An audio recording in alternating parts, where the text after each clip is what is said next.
Alléluia, soyez bénis dans le précieux nom de Yeshua. Bienvenue à l'école Yeshua, Shabbat Shalom, deuxième partie de la paracha numéro 12. Remettons ces quelques instants au Seigneur. Père très saint, nous te rendons grâce dans le précieux nom de Yeshua. Merci Seigneur. Merci Seigneur pour tout ce que tu nous donnes ce matin, tout ce que tu vas nous donner encore. Nous te rendons grâce dans le précieux nom de Yeshua, ton Fils bien-aimé. Nous avons faim, soif de toi, à la gloire de ton saint nom. Merci de nous renouveler, fortifier. Nous voici Seigneur devant toi, corps, âme et esprit, afin de t'écouter, toi, le seul vrai Dieu, et celui que tu as envoyé à la gloire de ton saint nom. Façonne-nous, forme-nous, afin que nous puissions être un peuple pour te servir, te glorifier, faire ta volonté là où tu le veux et comme tu le veux. Nous te rendons grâce dans le précieux nom de Yeshua, ton Fils bien-aimé. Amen. Bienvenue donc à l'école Yeshua, deuxième partie, paracha numéro 12. Ici, nous arrivons dans Bereshit, Genèse, chapitre 49. Donc là, ce sont les paroles de Yaakov pour tous ses enfants. Avant, effectivement, de s'en aller, eh bien, effectivement, donc, Dieu demande à Yaakov de parler sur chacun d'eux. Certaines sont des paroles de bénédiction, d'autres comme des reproches, etc. C'est très important. Okay. Le but de cela, c'est effectivement d'interpeller les uns et les autres afin qu'ils soient travaillés, façonnés comme Dieu le veut, à la gloire de ton saint nom. Et que, en fait, aussi, au travers des générations qui suivent, eh bien, effectivement, ils puissent être enseignés comme il convient, façonnés comme il convient, car s'ils ne sont pas façonnés comme il convient, cela va entraîner forcément, inévitablement, des dérapages. Toute transgression, doit être sanctionnée. Tout péché doit être sanctionné, toute iniquité doit être sanctionnée. Donc, quelque part, en fait, ici, c'est absolument important et fondamental d'apprendre ce que c'est qu'un péché, une transgression, une iniquité. Tout cela s'étudie dans la Torah, les prophètes et les psaumes. Oui, bien sûr. Voyons ce que, en fait, ici, Yaakov a à dire à ses fils. Yaakov, verset 1, appela ses fils et dit: Assemblez-vous, et je vous annoncerai ce qui vous arrivera dans la suite des temps. Donc, Yaakov est un prophète, oui. Et Dieu, en fait, parle au travers de la bouche de Yaakov pour expliquer aux uns et aux autres ce qui va arriver, en fait aussi. Rassemblez-vous, non pas pour qu'ils se découragent, mais qu'ils veillent, qu'ils fassent attention, car ils ne feront pas toujours attention, et en fait, ils vont s'écarter, bien évidemment, les uns les autres à différents moments. Ils ne seront pas, en fait, attachés à Dieu, restant attachés à Dieu. Ça, c'est extrêmement important. Ça, c'est le la problématique du descendant d'Adam. C'est d'apprendre à rester, en fait, fidèle et de rester attaché à Dieu, toujours attaché à Dieu. Donc, il faut mettre en place un certain nombre de règles, qu'elles ne soient pas trop lourdes au point de nous écraser, mais qu'elles soient là pour nous aider, en fait, à rester vigilants et à rester toujours attachés à l'éternel Dieu. Dieu, l'éternel, notre Dieu, chérit l'esprit qu'il nous donne. Voilà pourquoi il faut que je donne mon cœur et ma vie à Yeshua. Ça, c'est une première chose, évidemment, pour, en fait, rentrer, en fait, dans le peuple de Dieu, que Christ Yeshua nous façonne. Mais il faut recevoir aussi le Saint-Esprit. Luc, chapitre 11, ok? Si méchant comme vous l'êtes, vous savez de donner de bonnes choses à vos enfants, à plus forte raison, le Père, en fait, donnera le Saint-Esprit à ceux qui le lui demandent. Donc, si on n'est pas sûr d'avoir reçu le Saint-Esprit, il suffit de lui demander. Mais c'est extrêmement important, en fait, que le Saint-Esprit soit dans nos cœurs et dans nos vies. Pourquoi? Parce que c'est lui qui prend de ce qui est à Yeshua et qui le met dans nos cœurs, afin de nous façonner, de nous instruire, de nous apprendre la parole de Dieu avec grâce et vérité, afin que nous soyons formés, façonnés, et que Dieu puisse faire des Juifs et des non-Juifs un seul peuple, à la gloire de son saint nom. Verset 2. Rassemblez-vous et écoutez, fils de Yaakov. Écoutez Israël, votre père. Israël, l'homme prophétique, etc., l'homme spirituel, Israël. Écoutez Israël, votre père. Réhouven, c'est Ruben, toi, mon premier-né, ma force, et les prémices de ma vigueur. Donc, ici, c'était donc très important. Il est appelé ma force, parce qu'il est le premier-né, bien sûr, et les prémices de ma vigueur, de ma puissance, etc. Il était supérieur en dignité, supérieur en puissance. On est d'accord? Donc il y avait une bénédiction particulière sur lui. Impétueux comme les eaux. Donc là, c'est l'aspect charnel qui ressort en fait ici. Tu n'auras pas la prééminence. Donc il ne sera plus en fait ici considéré, enfin il sera toujours le premier-né, mais la responsabilité spirituelle avant elle était donnée au premier-né. Mais si les premiers-nés ne font pas ce qu'il faut, ce qu'il convient, eh bien ils peuvent perdre leurs prérogatives. Oui, bien sûr. Et ce fut le cas de Ruben. Il n'aura pas la prééminence. Pourquoi? La raison en fait aussi en est donnée, car tu es monté sur la couche de ton père, tu as souillé ma couche en y montant. Et effectivement, Réhouven a couché en fait avec une des femmes de Jacob, une des servantes en fait qui était en fait ici femme de Jacob. Et effectivement, eh bien, c'est pire qu'un adultère, en fait, ici, quelque part. En fait, ici, c'est une abomination devant l'Éternel. Alors, à cause de cela, bien sûr, il a pu demander pardon, mais ça va entraîner des conséquences. Et les conséquences, en fait, ici, c'est qu'il va perdre, en fait, ici, l'héritage spirituel du premier-né, en fait, ici. Donc, ça, c'est une affaire, en fait, ici, qui est en fait ici bien expliqué, quelque part. Chiméon maintenant et Lévi, son frère. Chiméon et Lévi, leurs glaives sont des instruments de violence. Souvenez-vous. Ils ont quel âge en fait ici, Chiméon et Lévi? Ils ont entre 56 et 70 ans. Oui, tout à fait. Et lorsqu'en fait Chiméon et Lévi ont massacré les gens de Sichem, c'était il y a environ 50 ans. Oui, 50 ans après. 50 ans après, l'Éternel Dieu rappelle à, en fait ici, Jacob, Chiméon et Lévi. Chiméon, ça représente la force armée, la force puissante. Lévi, ça a le pouvoir de l'armée, si vous voulez. Et Lévi, c'est le pouvoir religieux. En fait, ici, lorsque le pouvoir religieux est dans les mains de celui qui est avec, en fait, ici, associé au pouvoir de l'armée, c'est jamais des bonnes choses, en fait, ici, quelque part. Voilà pourquoi la séparation des pouvoirs est une bonne chose, en fait, aussi, quelque part. Chez les hommes qui ne sont pas émondés, c'est une bonne chose. Donc, ici, ils sont frères. Leurs glaives sont des instruments de violence. Donc, ils ont été violents, ils sont tués. Que mon âme n'entre pas dans leur conciliabule. C'est-à-dire Jacob dit très clairement, en fait, ici, moi, je n'ai rien à faire. Dans mon âme, je n'ai rien à faire avec leurs histoires là-dessus. Leur entente, en fait, ici. Et que mon esprit ne s'unisse point dans leur assemblée violente. Dans cette entreprise qui a été la leur à l'époque, en fait, Jacob a désapprouvé. Car dans leur colère, ils ont tué des hommes, et dans leur méchanceté, ils ont coupé les jarrets des bœufs. C'est-à-dire, en fait, ici, ils ont tué des hommes. Homme, c'est Ish, en fait, ici, déjà d'une part. Donc, ils n'avaient pas à le faire. Ils n'avaient pas à juger, à réagir comme cela. Ils ont agi avec colère, avec violence et méchanceté, en fait, aussi, puisque dans leur méchanceté, ils ont coupé les jarrets des bœufs, en fait, ici. Dans certaines traductions, des taureaux. Qu'est-ce que ça fait? Couper les jarrets, en fin de compte, des bœufs ou des taureaux, c'est extrêmement grave. Ça veut dire qu'en fait, le bœuf, le taureau, ne pouvait plus se déplacer. Donc, ça veut dire que, dans ce cas-là, l'animal mourait de faim sur place, en fait, ici, tout simplement parce qu'on lui avait coupé les jarrets, il ne pouvait plus se déplacer. C'était la cruauté, de la pure cruauté. Voilà comment étaient Chiméon et Lévi dans leur jeunesse, alors qu'ils avaient entre 15 et 20 ans. Ceci, en fin de compte, va, en fait, ici, se traîner, en fin de compte, plus tard, en fait, et encore là, 50 ans après, eh bien, ils sont jugés. Ils sont jugés sur l'iniquité. Peut-être ils se sont repentis, en fait, ici, de cette violence.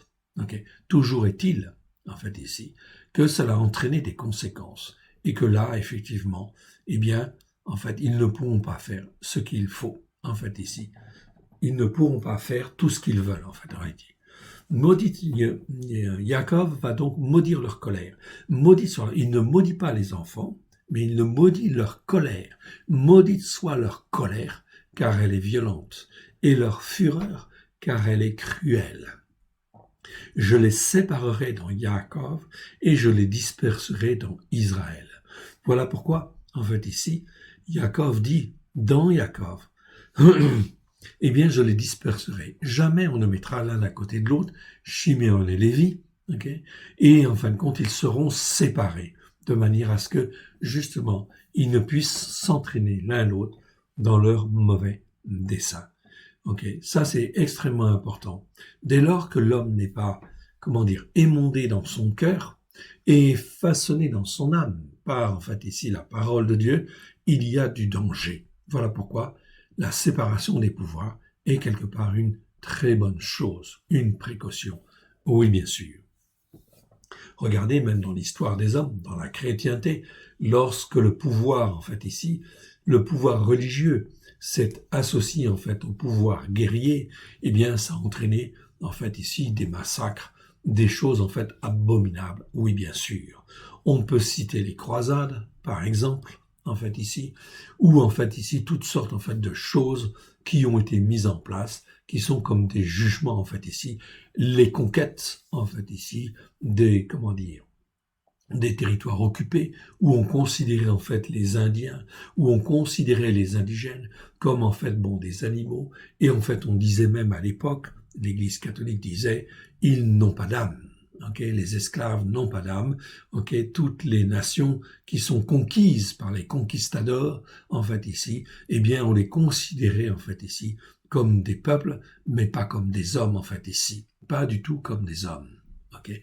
Même certains disaient ils n'ont pas d'âme. Or en fait la Bible est très claire là-dessus. Bien évidemment, tous les êtres humains ont une âme. Bien évidemment, même les animaux ont une âme. C'est écrit effectivement dans l'Ecclésiaste. Pas très bien traduit. Bien sûr, parce que l'animal, il est capable de sentir. Okay? Un chat, un chien peuvent faire preuve en fait d'affection. Ça veut dire qu'ils ont une âme, ils sont capables d'avoir des sentiments quelque part. Oui, oui, bien sûr. Okay. Souvent des sentiments qui sont plus attachés en fait à leur maître, en fait ici, ou vis-à-vis de l'homme, des sentiments qui sont même parfois plus importants en fin de compte que l'homme vis-à-vis de l'homme parfois. Ok, ça c'est effectivement les abominations qui existent et c'est pas normal, évidemment, en fait ici. Donc Jacob maudit leur colère et maudit leur fureur et dit je les séparerai dans Jacob. Donc dans nos sociétés, lorsqu'on sépare le pouvoir militaire du pouvoir religieux, c'est une très bonne chose en fait aussi. Faut pas que ce soit sous la même main, dans la même main, en fait ici. Sauf si effectivement on est élevé, façonné au travers de la Torah, avec les jugements de Dieu. Mais la perfection n'étant pas de ce monde, eh bien il vaut mieux séparer, en fait ici. Judas, verset 8. Yehuda, tu recevras les hommages de tes frères. Ah, donc on va effectivement plier le genou devant Yehuda. Tu recevras les hommages de tes frères. Ta main sera sur la nuque de tes frères. Les fils de ton père se prosterneront devant toi. Yehuda est un jeune lion. Tu reviens du carnage, mon fils. Et oui, souvenez-vous, Yehuda a failli, en fait, ici, ne pas avoir de descendance. S'il n'y avait pas eu Tamar, eh bien, ici, ça aurait été un carnage. Mais les promesses de Dieu n'auraient pas pu s'accomplir, car au travers de la descendance de Yehuda, eh bien, effectivement, il doit y avoir, effectivement, une descendance glorieuse. Et en fait, ici, il doit être comme un jeune lion. Il ploie les genoux, il se couche comme un lion, comme une lionne qui le fera lever. Et verset 10, là on te confirme bien, Yaakov confirme bien, le sceptre ne s'éloignera point de Yehuda, c'est de la tribu de Juda que viendra en fait la royauté, le sceptre en fait ici. C'est donc Yeshua en fait ici dont on parle. Et le bâton souverain d'entre ses pieds, en fait ici, d'entre ses pieds. Jusqu'à ce que vienne le Shiloh et que les peuples lui obéissent. Donc là, il y a bien une bénédiction qui est donnée à la tribu de Juda, où le Shiloh, ça veut dire le prince de la paix, celui qui amène la paix dans le monde, eh bien effectivement en fait ici, viendra de la tribu de Yehuda. C'est Yeshua, bien sûr. Et que les peuples lui obéissent. C'est-à-dire qu'en fait ici, eh bien, selon la promesse faite au travers ici de Yaakov, eh bien, ce Shilo deviendra le maître et sera souverain, ok. Et en fin de compte, tous les peuples lui obéiront, en fait ici. C'est écrit que les peuples lui obéissent. Ce n'est pas le cas, en fait, aujourd'hui, évidemment. Donc, ça pose problème. Donc, il y a du travail. Et Dieu va faire. Verset 11. Il attache à la vigne son âne, okay, et au meilleur cep, le petit de son ânesse. Donc on parle de ânesse, en fait, ici, d'âne, d'ânon, etc. Et ça nous parle, en fait, de Yeshua. Il lave dans le vin son vêtement et dans le sang des raisins son manteau. Il a les yeux rouges de vin et les dents blanches de lait. On fera plus de commentaires, en fait, ici, dans des enseignements ultérieurs. Donc, c'est donc très important, en fait, ici. Ici, il y a une bénédiction particulière sur Yehuda. C'est la tribu qui sera choisie pour, en fait, ici, avoir le sceptre. Et c'est de cette tribu-là que viendra le Mashiach. Zévouloun. Zévouloun, c'est Zabulon, habitera sur la côte des mers. Il sera sur la côte des navires et sa limite s'étendra du côté de Tsidon. Okay. Donc ici, Zévouloun, eh bien, en fait, est souvent représenté par un voilier, un bateau, parce qu'il va courir, en fait, les mers, bien sûr, pour, en fait, aussi porter la parole de Dieu. Donc ici, il est quelque part porté à toutes les nations et communiquer avec toutes les nations. Au travers de ce travail-là, c'est aussi un moyen de témoignage. Oui, bien sûr. Zévouloun, en fait, a une mission donc très importante.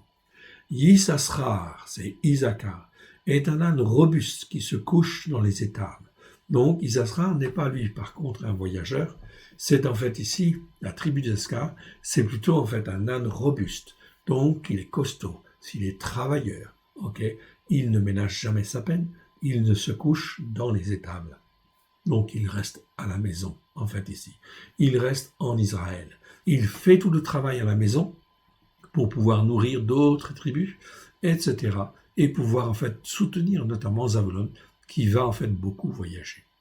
Il voit que le lieu où il repose est agréable, que la contrée est magnifique. Il courbe son épaule sous le fardeau. Il s'assujettit à un tribut. Donc, c'est un travailleur zélé, en fait, ici. Extrêmement important, une force de travail. Dan jugera son peuple comme l'une des tribus d'Israël. Ok. Donc Dan, ça veut dire jugement, jugera son peuple comme l'une des tribus d'Israël. Dan sera un serpent sur la voie, ok, une vipère sur le sentier, mordant les talons du cheval pour que le cavalier tombe à la renverse. Donc, Dan est considéré ici, ou sera considéré, à certaines époques, en fait ici dans l'histoire, comme un serpent, une vipère, en fait ici, mordant le talon du cheval. Okay. Donc ici, c'est en fait ici, à la fois ça peut être une qualité, mais ça peut être aussi un défaut grave. Donc se comportera pas toujours bien. J'espère en ta délivrance, ton secours, ô Éternel, car si Dan, en fait ici, continue de se comporter d'une manière mauvaise, eh bien effectivement, ça va poser problème. Ça va poser problème parce qu'en fait ici, Yaakov dit, en fait ici, j'espère en ta délivrance, ton secours, ô Éternel. Il y a donc ici le cri du Père de Yaakov qui voit que Dan, en fait ici, eh bien, au travers des siècles, ça va poser en fait un problème. Et effectivement, une chose est certaine, c'est que dans l'Apocalypse, lorsqu'il y a le recensement des 12 tribus, en fait ici, eh bien Dan n'est plus présent, en fait ici. C'est la seule tribu qui n'est pas citée, en fait, dans l'Apocalypse. Donc, ça veut dire un échec quelque part. J'espère en ta délivrance, ton secours, ô Éternel. Gan sera assailli par des bandes armées, mais il assaillera et les poursuivra.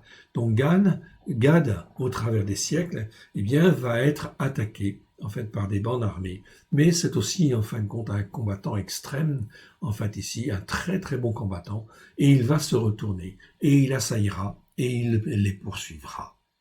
Asher produit une nourriture excellente. Il fournira les mets délicats des rois. Asher est une tribu qui va produire en fait ici des hommes et des femmes, qui vont être très attachés à la parole de Dieu. Tellement attachés que la tribu de Asher va être joint à Juda. En fait, on va le voir, lorsque dans le désert, on se déplace, eh bien, en fait, Asher est proche, en fait, ici. Il nourrira une nourriture, donnera une nourriture excellente.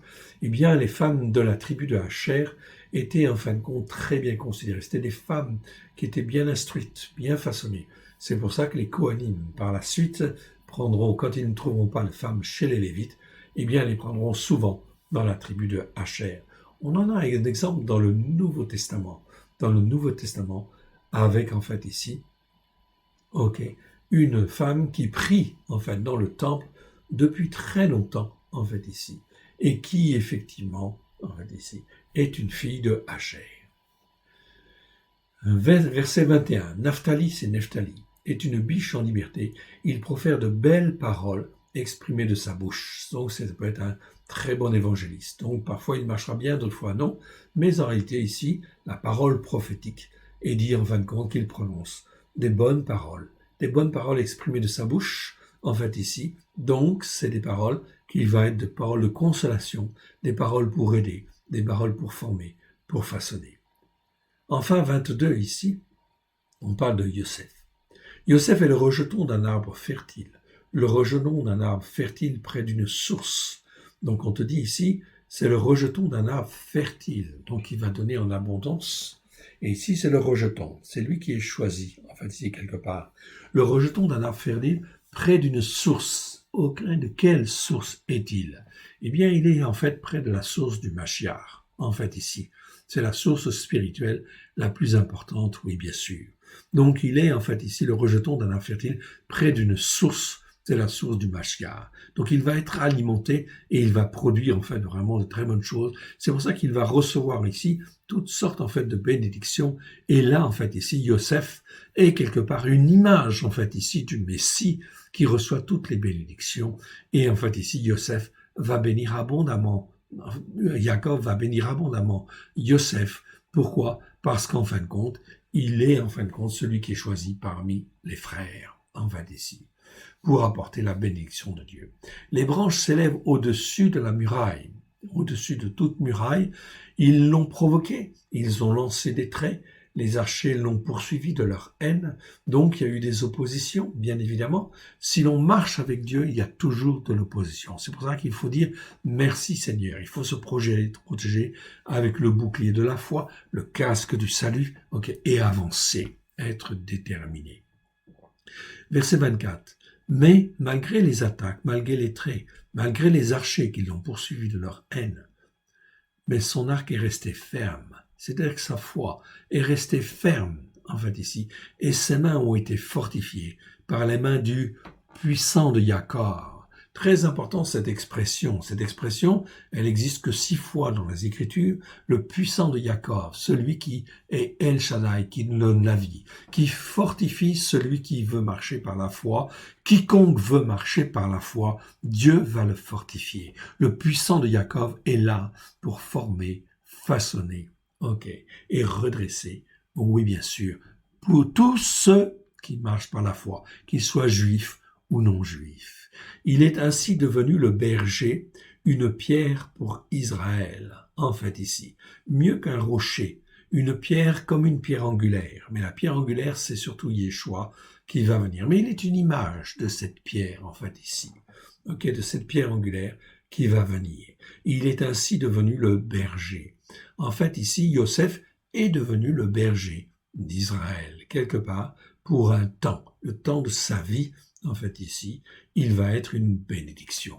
Cela ne va pas dire que la tribu de Yosef, en fait, ici, notamment Éphraïm et Ménaché, vont toujours bien se comporter au travers des âges. Non, en réalité. Mais il y a des paroles prophétiques très importantes. Certaines sont réalisées, d'autres ne le sont pas, en fait, ici, et elles vont se faire au travers des siècles, au travers de Yeshua.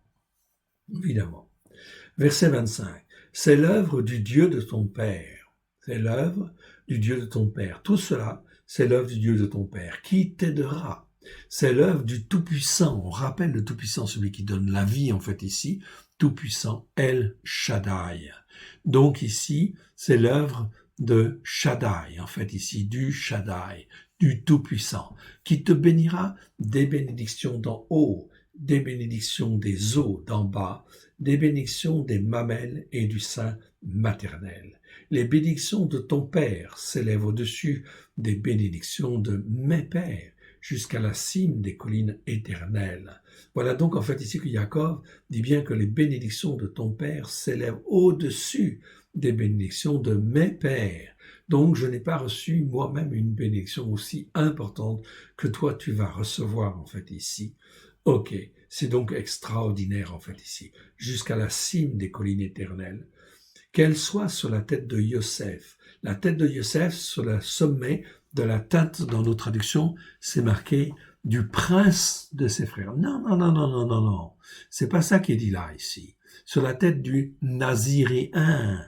Ok, ici c'est le mot nésir, c'est-à-dire du consacré parmi les frères, celui qui ne se comporte pas comme les autres, mais qui reste attaché à Dieu, qui s'attache à Dieu pour écouter et mettre en pratique en fait la parole de Dieu.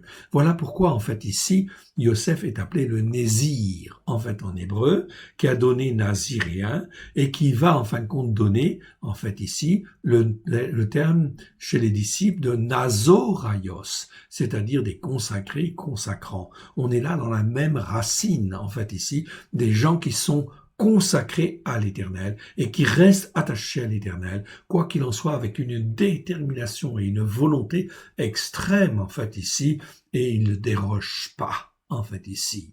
S'il leur arrive de tomber, de pécher, de faire des transgressions ou des iniquités, ils le reconnaissent en fait rapidement et enfin ils demandent pardon et ils reviennent. Ils ont un cœur comme David. David était un homme selon le cœur de Dieu, c'est un cœur qui savait se repentir. Et quand il faisait des erreurs, et il en a fait, bien évidemment, même de graves, puisqu'en fin de compte, il a même été meurtrier, et il a même été adultère. En fait, ici, il a fait tuer le mari de Bathsheba, tout simplement, en fait, ici, pour épouser Bathsheba. Donc, effectivement, ça, c'est criminel. Et pourtant, en fin de compte, c'était un homme de Dieu.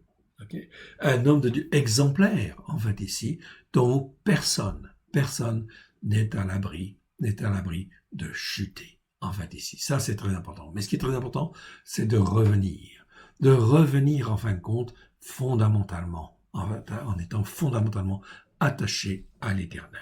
Ici, c'est naziréen. Je vous montre le mot petit v, en fait, ici. Petit v, en fait, ici, vous l'avez là. Nézir, c'est la première fois que ce mot en fait apparaît en fait ici dans la Bible. C'est le mot Nézir. Nézir, je vous l'agrandis en fait ici. Retenez-le bien. En fait, Nun, Zain, Resh. En français, un N, un Z et un R. En fait, si vous voulez. En fait, ici. Ce mot-là n'existe que 16 fois dans 16 versets. On peut traduire par naziréen, c'est très bien. Ou néziréen, si on veut. Très bien. Mais pas par nazaréen. Si je traduis par nazaréen, c'est une erreur. Parce que dans la tête des gens, ça veut dire c'est quoi un nazaréen? C'est un habitant de Nazareth? Non. C'est en réalité ici, si ça vient de la racine nésir, c'est un consacré à l'Éternel. Donc quelqu'un qui s'attache à Dieu, en fait ici, pour rester en fait attaché à Dieu. Ce terme-là va devenir au travers du Yeshua nazoréen. En fait, ici. Nazoréen, parce que c'est un mot qui a été créé dans la langue grecque. Il n'existait pas dans la langue grecque. Et en fait, les disciples ont créé ce mot dans la langue grecque, en fait, ici. Et en fait, il n'existe pas dans les dictionnaires. C'est pour ça qu'en fait, pour le retrouver, on est obligé d'aller chercher la racine hébraïque derrière. Donc, les disciples, qu'est-ce qu'ils ont fait? Ils ont pris le mot en hébreu et en fait, ils l'ont traduit en fait, en phonétique dans la langue grecque, ça a donné nazoraios. Nazoraios, si vous cherchez nazoraios dans les dictionnaires grecs, vous ne trouverez pas. Donc, résultat des cours, quand on ne trouve pas un mot comme ça dans le dictionnaire grec, il faut se dire, peut-être les disciples, en fait, ils n'ont pas voulu, ils l'ont créé, et il faut retrouver, comme c'est le phonétique, c'est certainement le phonétique d'un mot hébreu. Alors, il faut reconstruire, en fait, le mot en hébreu et essayer de trouver ce que ça veut dire, en fait, en hébreu ou en araméen. C'est très important. Et là, c'est pour ça qu'on sait dire que nazoraios, ça veut dire, en fait, consacré. Mais un consacré consacrant, en fait, ici. Consacrant, c'est-à-dire qui consacre les autres. Donc, au travers de Christ Yeshua, nous sommes appelés à être des Nézirs, mais pas seulement que des Nézirs, seulement des consacrés. Nous devons être des Nazoréens, c'est-à-dire des consacrés qui consacrent les autres, dont le but est de témoigner et d'enseigner en fait aux autres à faire de même, en fait, ici. C'est très important, c'est une question de témoignage. Et Dieu, au travers de Christ, nous rachète pour cela. Voilà pourquoi nous avons un choix à faire. C'est la première fois que le mot Nésir apparaît, en fait, ici, dans les Écritures, en parlant, en fait, ici, de Yosef.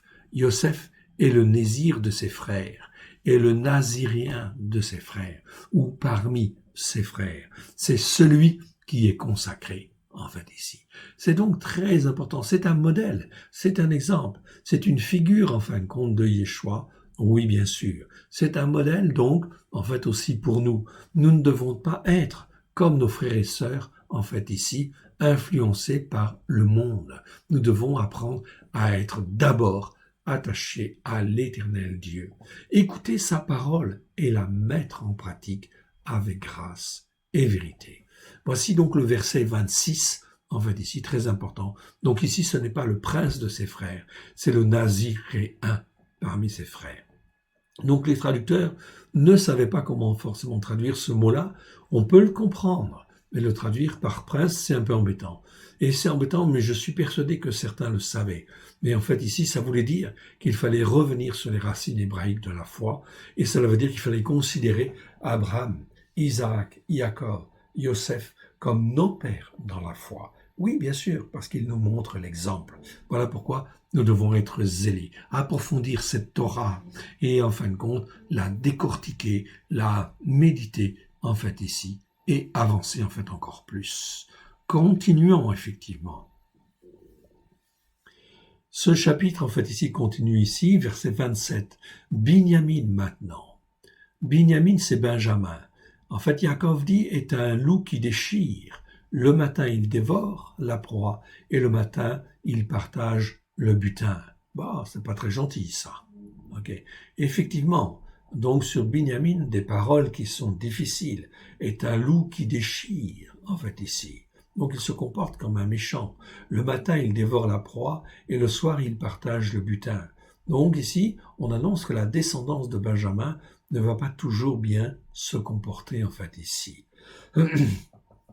Tout cela peut être évité, bien sûr, si effectivement on est instruit dans la parole de Dieu, on demande pardon en fait à Dieu, mais le penchant en fait est là, et s'il n'est pas émondé et travaillé en fait au travers de Christ, en fait ici, eh bien ça va poser en fait un problème. Tout au moins en fait maintenant encore plus, puisque nous sommes avertis au travers de Christ Yeshua. Il n'y a pas de situation, je dis bien, il n'y a pas de situation que Christ Yeshua n'est pas résolu. Quand il dit tout est accompli à la croix par le sang qui a coulé, afin que, en fait, l'homme puisse être restauré, quel que soit son niveau de péché, transgression ou iniquité, dès lors qu'il y a de la repentance.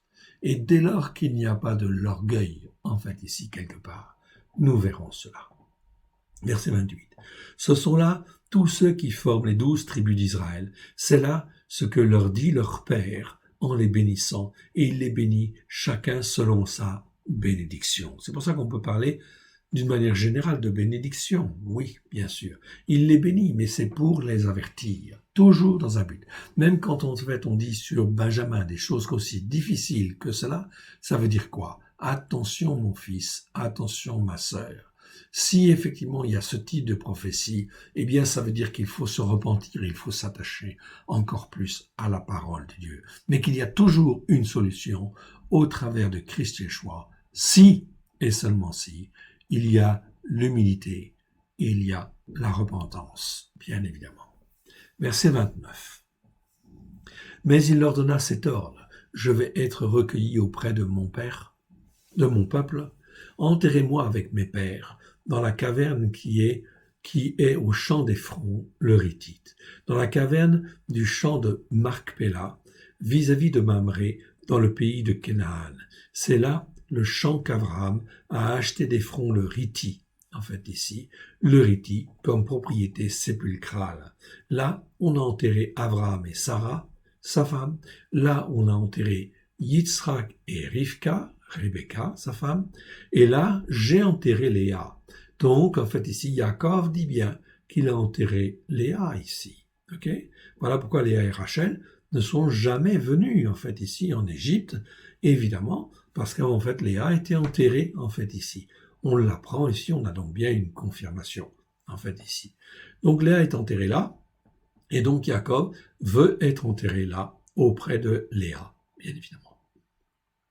Et donc, c'est là, sur le tombeau des patriarches, que l'on peut voir à Révron, bien sûr, que l'on peut visiter, en fait, ici. Ça nous donne des indications. Non pas que nous allions là, en fait, ici, comment dire, honorer les morts. La question n'est pas là, ou prier les morts. Non, pas du tout.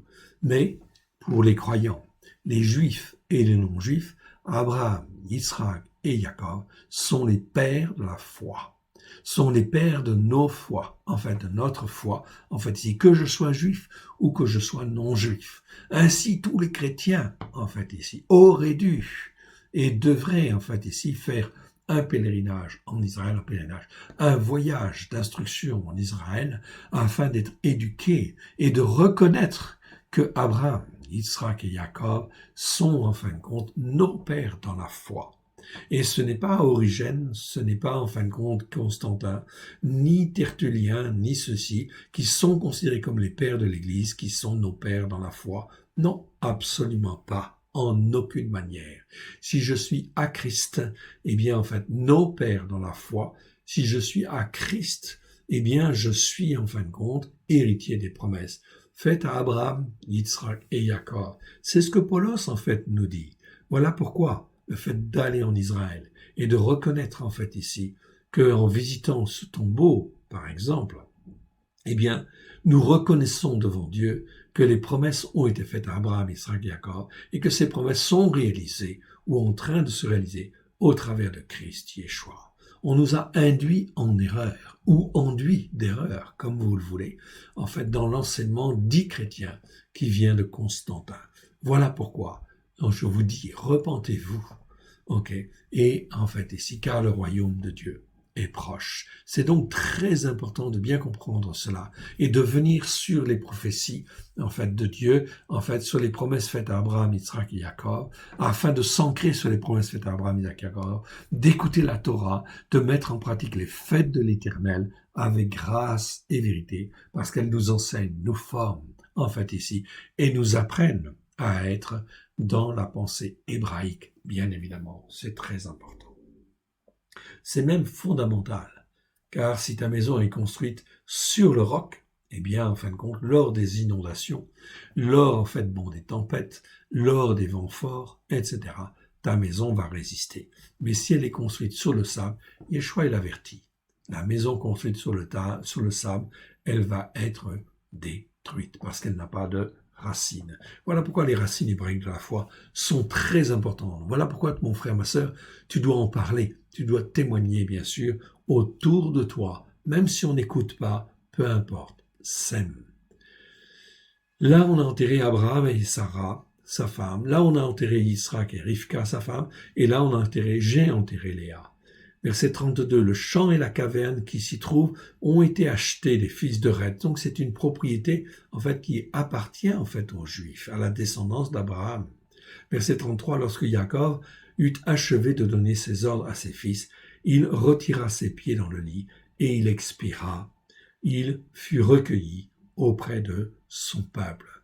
Donc Jacob meurt en fait ici, à ce moment-là. Voyons en fait le dernier chapitre 50 de la Genèse. Yosef se jeta sur le visage de son père, pleura sur lui et l'embrassa. Il ordonna aux médecins de son service d'embaumer son père, et les médecins embaumèrent Israël. 40 jours s'écoulèrent ainsi, et furent employés à l'embaumer. Donc il a été embaumé selon les méthodes en fait égyptiennes de l'époque. Donc très bien, en fait ici, dans le but que son corps se conserve en fait longtemps. Les Mitzrim le peurèrent 70 jours. Donc même les Égyptiens, ici quelque part, étaient touchés étaient touchés par Yosef et la famille de Yosef. Donc, en fait, ici, ils éprouvaient, en fait, ici, de la tristesse. Quand les jours du deuil furent passés, Yosef s'adressa aux gens de la maison de Pharaon et leur dit, « Si j'ai trouvé grâce à vos yeux, rapportez, je vous prie, à Pharaon ce que je vous dis. Mon père m'a fait jurer en disant, « Voici, je vais mourir. Tu m'enterreras dans le sépulcre que je me suis acheté au pays de Canaan. Je voudrais donc y monter pour enterrer mon père, et je reviendrai. » Pharaon répondit, « Monte et enterre ton père, comme il te l'a fait jurer. » Donc Pharaon est totalement d'accord. Oui, bien sûr, ça pose pas de problème. Yosef monta pour enterrer son père. Avec lui montèrent tous les serviteurs de Pharaon, anciens de sa maison, tous les anciens du peuple du pays de Mizraïm. Voyez, mes frères et sœurs, ici, les serviteurs de Pharaon, même tous les serviteurs de Pharaon, eh bien, en fin de compte, ici, appréciaient, en fait, Yosef et appréciaient, en fait, Yaakov. Les anciens de sa maison, tous les anciens du pays de Mizraïm, ils ont accompagné. Ils ont tous été touchés. Il y avait vraiment, en fait, ici, une grâce exceptionnelle. Pourquoi? Parce qu'on est dans l'obéissance à la Torah. Yosef, en fait, ici, a été choisi. Et en fait, ici, dans les Écritures, dans la tradition juive, en fait, on dit même que tous les Égyptiens avaient été enseignés, en fait, ici, selon, effectivement, en fait, la parole de Dieu. Ici. Ils avaient été touchés quelque part, toujours est-il, il n'y a aucune opposition à ce moment-là. C'est vraiment là une grâce pleine et entière. Dieu, en fait, incline les cœurs, en fait, ici, de la nation d'Égypte et des anciens, ici, donc vers Yosef et vers Yaakov. Ok. Yosef monta pour Grèce, ouais? D'accord, voilà. Toute la maison de Yosef, verset 8, toute la maison de Yosef et ses frères, et la maison de son père, on ne laissa dans le pays de Goshen que les enfants, les brebis et les bœufs. Donc il y avait vraiment une grande confiance, en fait, ici. Arrivé à l'ère d'Atad. Atad, ça veut dire épine, qui est au-delà du Yarden, ils firent entendre de grandes et profondes lamentations. Et Yosef fit en l'honneur de son père un deuil de 7 jours. Donc ici, un deuil de 7 jours. Ça dure en fin de compte un petit moment quand même. Surtout qu'il y avait déjà en fait ici soit 40 jours qui ont servi en fait à embaumer. Et les Égyptiens ont pleuré 70 jours en fait ici. La mort de Yaakov. Donc ici, encore un jeûne de 7 jours.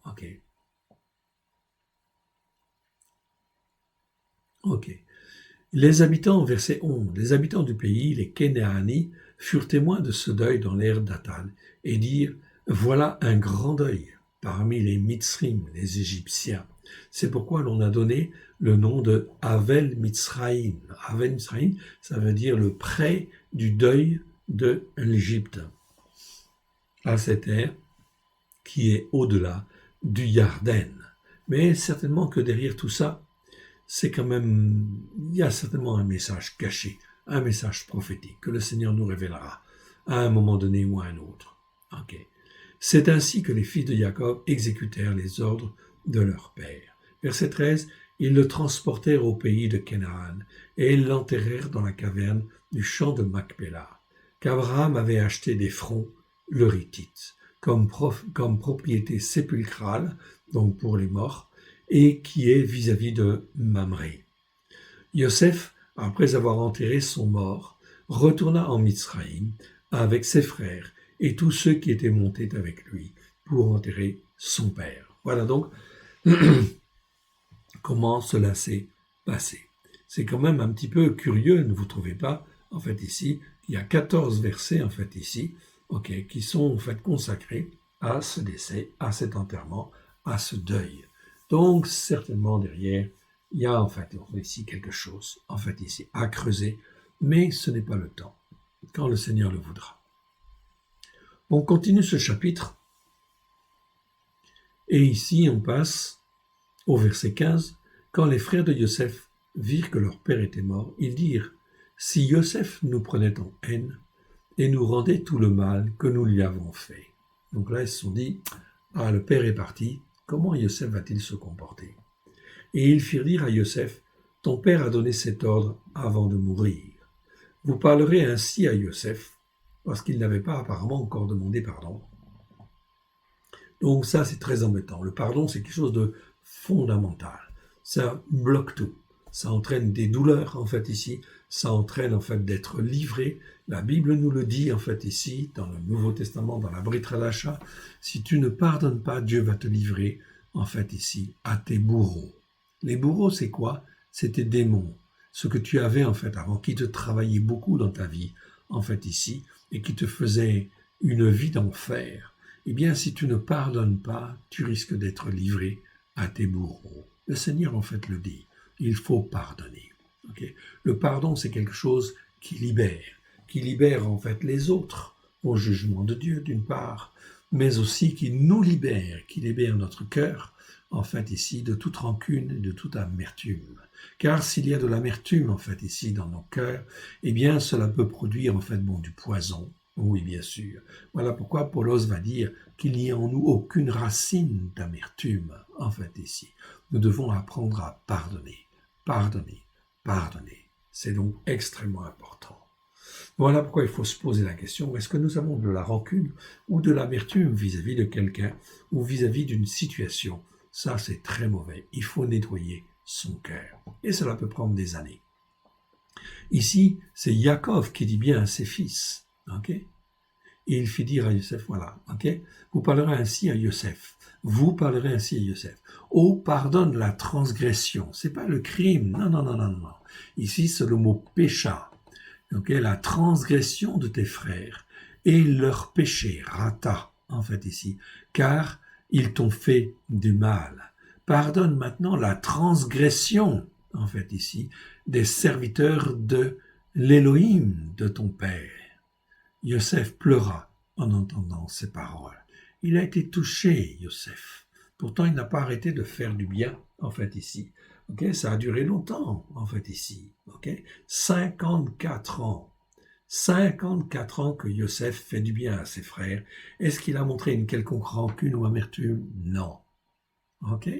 Mais ses frères n'avaient pas fait, en fait, ici, n'avaient pas demandé pardon. Voilà pourquoi Yaakov va leur dire, écoutez, il faut dire à Yosef, pardonne la transgression. Et ici, c'est pas crime. Le mot pécha est traduit par crime ici. En fait, dans le verset, dans l'autre partie de ce verset, pardonne maintenant la transgression. C'est traduit cette fois-ci par péché. Non, pécha, c'est une transgression, quelque chose qui est pas conforme à la Torah. Tout ce qui n'est pas conforme à la Torah, c'est une transgression. Ne pas faire le Shabbat, c'est une transgression. Ne pas, en fin de compte, faire ceci ou cela qui est décrit dans la Torah comme étant un commandement, en fait, ici, c'est une transgression. Ok? Et ça, c'est grave. Okay? C'est très grave parce qu'il faut que nous devons, en fin de compte, ici, être formés, façonnés, afin qu'il n'y ait aucune transgression en nous. Car toute transgression de la Torah entraîne des malédictions, systématiquement, c'est-à-dire des iniquités, non seulement sur ma vie, mais sur la vie de mes enfants, en fait, aussi. Ok?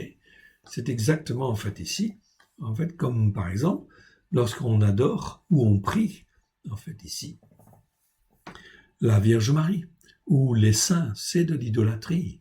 Donc, si, en fin de compte, nos parents ont fait cela, c'est une transgression, c'est de l'idolâtrie. Et comme c'est une transgression, cela va entraîner de l'iniquité. Et en fait ici, les commandements de la Torah disent bien que, en fait ici, cette idolâtrie, elle entraîne de l'iniquité jusqu'à la 3e et 4e génération. Cela veut dire que si nos pères ont prié Marie ou prié, en fait ici, les saints, eh bien ça veut dire qu'il y a des iniquités qui pèsent sur nos vies, en fait jusqu'à la 3e, 4e génération. Ça veut dire qu'il faut reconnaître le péché de nos pères, le confesser devant l'Éternel, ça c'est très important, et briser la malédiction qui vient en fait ici sur nous, les iniquités, si vous voulez. Iniquité et malédiction, dans ce sens-là, ça a le même sens, en fait ici. Donc toutes les malédictions ne sont pas des iniquités, mais toutes les iniquités sont des malédictions, en fait ici. Voilà, pour résumer, en fait ici. Je ne vais pas faire un cours, c'est pas le sujet, en fait ici, mais c'est très important. Ici, on parle de transgression. Transgression, ça entraîne des iniquités, donc ça entraîne des conséquences sur nos vies et sur la vie de nos enfants. Comment dire également, par exemple, un inceste. En fait, ici, un inceste, ça entraîne en fait ici une malédiction jusqu'à la 10e génération. Donc, si dans nos pères, il y a eu en fait aussi de l'inceste, c'est-à-dire un père qui a des relations avec sa fille, ou en fait une mère qui a des relations avec son fils, eh bien, ça entraîne des malédictions jusqu'à la 10e génération. Donc, ces malédictions, ça peut empêcher de venir au Seigneur, et ça peut empêcher en fait de mettre en pratique la parole de Dieu, en fait ici. Ça peut être un blocage ou un frein, en fait ici. Voilà pourquoi certains ont du mal à en fait faire le Shabbat ou faire les fêtes de l'Éternel. Pourquoi? Parce qu'il y a de l'iniquité qui pèse sur eux. C'est donc très important. Il faut nettoyer. Pardonne la transgression de tes frères et leur péché. Péché, c'est rata'a. Car ils t'ont fait du mal. Pardonne maintenant la transgression. Ici, c'est pas péché, c'est pécha. Donc, comme c'est pécha, ça n'a pas été traduit par péché, c'est traduit par transgression. Pardonne maintenant la transgression de tes serviteurs de Elohim, de l'Elohim, de tes serviteurs, des serviteurs de l'Elohim de ton père. Yosef pleura en entendant ces paroles. Il a été vendu en fait aussi, vendu comme esclave. Eh bien, on n'a pas le droit de faire ça. Vendre une âme, eh bien, c'est quoi? C'est une transgression, tout simplement. C'est-à-dire je ne veux pas dire un péché grave, parce que je ne veux pas rentrer dans ces notions catholiques de péché véniel ou péché grave, parce que ce sont des déformations. C'est par rapport à la Torah. Tout ce qui n'est pas conforme à la Torah, c'est ça. Un péché, c'est pas forcément, en fin de compte, une transgression de la Torah. Ça peut être, en fait, aussi quelque chose qui n'a pas été accompli. Je sais que c'est bien, mais je ne le fais pas. Ça, c'est un péché. C'est manquer le but, en fait, ici. Chaque fois que je manque le but de quelque chose que Dieu a voulu pour moi, que je fasse ou que j'accomplisse, mais je ne le fais pas, eh bien, dans ce cas-là, c'est un péché, en fait, ici. Donc, c'est beaucoup plus, en fait, subtil, bien évidemment. Et effectivement, le péché, ça peut entraîner, en fait, aussi des iniquités, donc des malédictions. Oui, bien sûr. Verset 18. Donc ici, Yosef, à cause de cette demande-là, il pleura. Ses frères vinrent eux-mêmes se prosterner devant lui et dire, nous sommes tes serviteurs. Donc là, ils viennent, ils s'humilient. Nous sommes tes serviteurs, nous sommes tes esclaves, en fait, ici. En bon hébreu, c'est le même mot. Serviteur ou esclave, il n'y a pas d'ambiguïté, c'est le même mot. Yosef leur dit, soyez sans crainte, car suis-je à la place de Elohim. Vous aviez médité de me faire du mal, j'en suis parfaitement conscient. Elohim l'a changé en bien. Elohim l'a changé en bien pour accomplir ce qui arrive aujourd'hui, pour sauver la vie à un peuple nombreux, en fait ici. À un peuple nombreux ici. Donc c'est bien, en fait ici, une dimension prophétique. Est-ce qu'il y a une quelconque rancune ou amertume dans le cœur de Yosef? La réponse est non. Il a pardonné depuis longtemps, lui. Il est passé à autre chose. Mais ses frères n'avaient pas fait le pas. Voilà pourquoi, en fait, ici, ils le font. Ils le font sur la recommandation de Jacob, et c'est très bien qu'ils le fassent. Pourvu que ce soit sincère dans leur cœur, en fait, ici. En fait, ici, ils s'humilient, nous sommes tes esclaves, nous sommes tes serviteurs. Yosef leur dit, soyez sans crainte. Donc là, il va les rassurer, car je suis à la place d'Élohim. Car suis-je à la place d'Élohim? Car suis-je à la place d'Élohim? Vous aviez médité de me faire du mal. Elohim l'a changé en bien, pour accomplir ce qui arrive aujourd'hui, pour sauver la vie à un peuple nombreux. Soyez donc sans crainte, je vous entretiendrai, vous et vos enfants. Et il les consola en parlant à quoi? À leur cœur. Ici, c'est lèvres. Donc il leur parla, en fin de compte, intimement, en fait, ici, pour les toucher, en fait, ici, dans leur cœur. Ici, cœur, c'est le mot lèvres, différent de l'évar tout à l'heure, parce que c'est le cœur, quelque part, c'est le cœur spirituel. C'est le plus profond de nous-mêmes, en fait, ici. Donc, ils ont été touchés au cœur, en fait, ici, au cœur de leur pensée, on va dire. Ce mot est parfois traduit par pensée du reste, mais comprenez bien, c'est le cœur ici spirituel. Oui, bien sûr. Verset 22. Yosef demeura en Mitzraïm, lui et la maison de son père. Okay. Donc Yosef demeura en Mitzraïm, lui et la maison de son père. Il vécut 110 ans. 110 ans. Okay. Donc ça veut dire que 54 ans, pendant les 54 ans qui vont suivre, eh bien Yosef va s'occuper en fin de compte de ses frères et en fin de compte il va les bénir. Et il n'y aura aucun problème avec les pharaons en fait pendant cette période. Oui, bien sûr. Yosef vit les fils d'Éphraïm jusqu'à la 3e génération, les fils de Makir, fils de Ménaché, Makir sur ses genoux. Yosef dit à ses frères, je vais mourir, mais Elohim vous visitera, et il vous fera remonter de ce pays-ci, dans le pays qu'il a juré de donner à Abraham, à Yitzhak et Jacob. Un jour, l'Éternel va vous visiter. Encore un peu de temps, en fait, ici, il va vous y visiter. Le temps, effectivement, que Israël devienne un peuple nombreux, en fait, ici. Nombreux et puissant, en fait, aussi quelque part, en fait, ici. Donc, ils vont grandir. Les pharaons vont changer. Ce n'est pas forcément le pharaon tout de suite qui va, en fait, ici.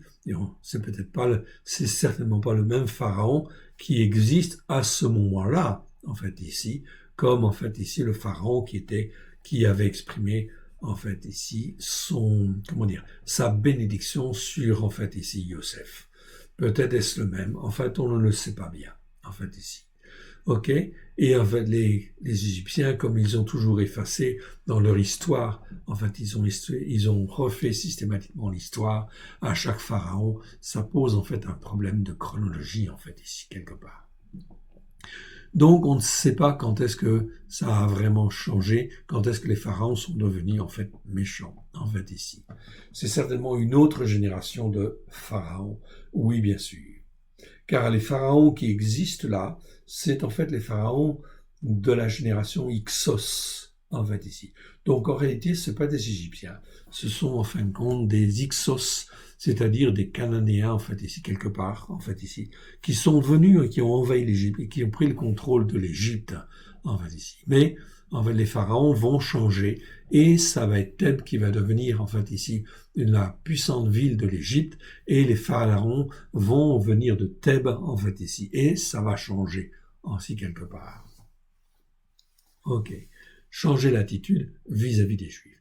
Yosef dit à ses frères, je vais mourir, mais Elohim vous visitera, et il vous fera remonter de ce pays-ci, dans le pays qu'il a juré de donner à Abraham, à Yitzhak et à Jacob.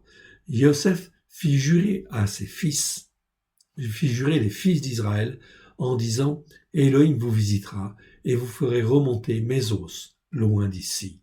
Yosef mourut, âgé de 110 ans, on l'embauma, et on le mit dans un cercueil en Mitzraïm. Donc il va être non pas enterré, mais mis dans un cercueil, en fait, ici, en Égypte. Yosef a 110 ans. À la mort de Jacob, Yosef avait 56 ans. Donc il a donc vécu avec ses frères en Égypte pendant 54 ans. Pendant 54 ans, il a béni ses frères dans la paix et l'harmonie fraternelle, bien évidemment. Les pharaons d'Égypte étaient alors favorables au peuple d'Israël. Certainement et probablement qu'il n'y avait pas qu'un seul pharaon en fait là. Pour la raison simple, c'est que les pharaons ne duraient pas généralement très longtemps, en fait ici. Donc, forcément et nécessairement, ça a changé de plusieurs pharaons, en fait ici, pendant en fait Yosef. Mais Yosef avait une telle position, une telle bénédiction, qu'il trouvait grâce, en fait ici, auprès des pharaons qui ont existé, du pharaon ou des pharaons, peu importe, quelque part. Puis, à un moment donné, les pharaons ont changé. C'était pas la même catégorie de pharaons. Et là, les pharaons vont devenir plus difficiles et les enfants d'Israël vont être mis en esclavage. Oui, bien sûr, jusqu'à l'arrivée, en fait, de Moshe, en fait, ici. Très bien. Nous avons donc terminé, en fait, ici, la paracha. Il nous reste, en fait, ici, à voir les haftarot et en fait l'évangile. On verra ça dans la 3e partie. Que l'Éternel Dieu vous bénisse. À tout à l'heure. Soyez bénis.